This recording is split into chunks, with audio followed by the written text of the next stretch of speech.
The last thing we need to consider for transformations are reflections. So this happens when you multiply by a negative number.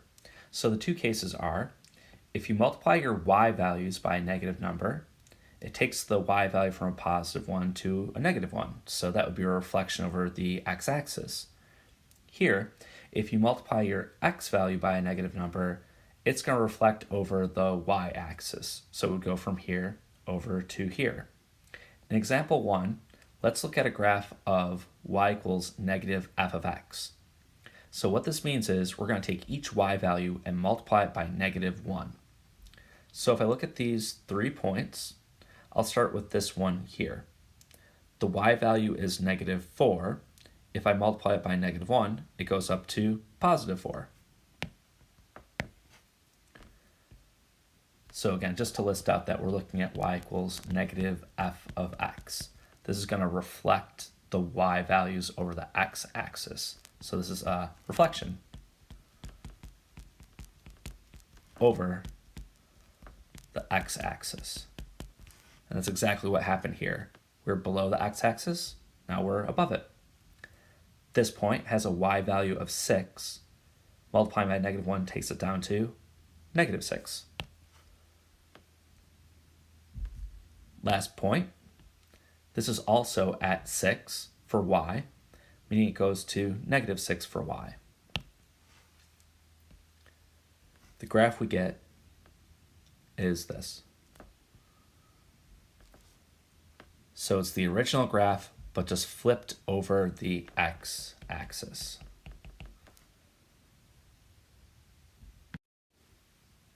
All right, so in example 2, same graph, same idea, except we're not multiplying the y values by negative 1 anymore, but the x value. So it won't be a reflection over the x-axis, but it will be a reflection over the y-axis. Now we've said up to this point that, well, anything you do to the x's will be the opposite effect. So like here, we're multiplying by negative 1. So really, the effect is you're dividing by negative 1. But multiplication and division by negative 1 end up with the same result. So I'm just going to talk about this as multiplying the x value by a negative. So let's start right here. The x value is negative 5. If I multiply it by negative 1, it goes to positive 5. That's definitely a reflection over this axis. Again, what we're looking at here is y is equal to f of negative x. That's still a reflection, but it's over the y-axis. All right, what about this point right here? Okay, this is actually on the y-axis. So if you reflect this point over the y-axis, since it's on the axis, it stays right where it is. The x value here is 0. Multiplying by negative 1 leaves it at 0. The last point is this one here. The x value is positive 10, so it goes to negative 10.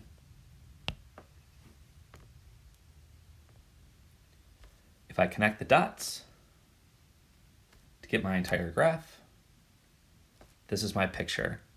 It's the graph I started with, but it's reflected over the y-axis.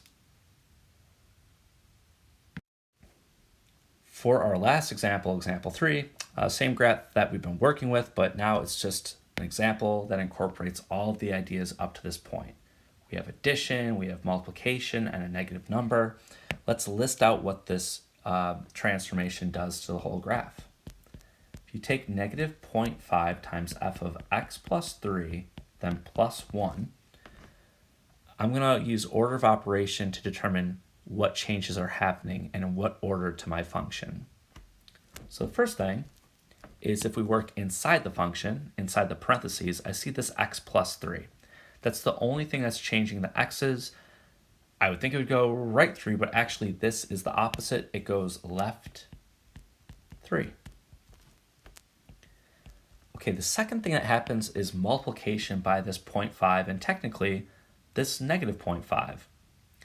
You can combine this all into one step where, okay, this 0.5 is being multiplied to the y values, so we're going to take half of the y values, But at the same time, we're going to multiply it by -1, which will reflect it over the x-axis. So I think I will actually break this up into 2 steps.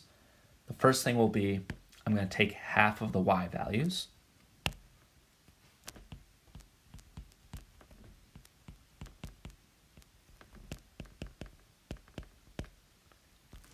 and then step 3 is reflect them over the x-axis.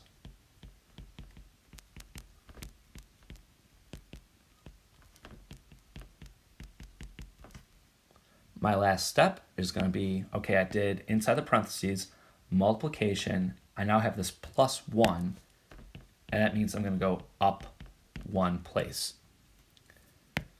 I will run these 3 points through those 4 steps to see what we end up with. Let's start right here. Okay, first I'm going to go left 3, 1, 2, 3. I'm going to take half of the y value. The y value is -4. So that means I go to -2. I then reflect over the x-axis to +2, and then I go up 1 place. This is my final point. It's going to be -8, +3.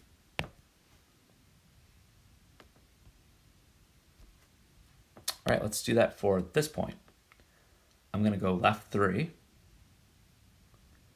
I'm going to take half of the y value, which is currently 6, so it goes down to 3. I then reflect it to -3, and then I go up 1 place. The final point is -3, -2. Okay, last one. At this point, it's going to go 3 places to the left. I'm going to divide this y value of 6 by 2, so it goes to 3.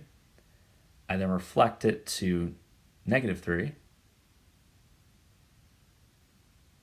and I add 1 to it. This is 7, -2. If I connect these 3 points, this is my graph. So it went 3 places to the left. It then shrank by a factor of 2. We divided by 2. We then reflected that whole graph over the x-axis and moved the whole thing up 1 place.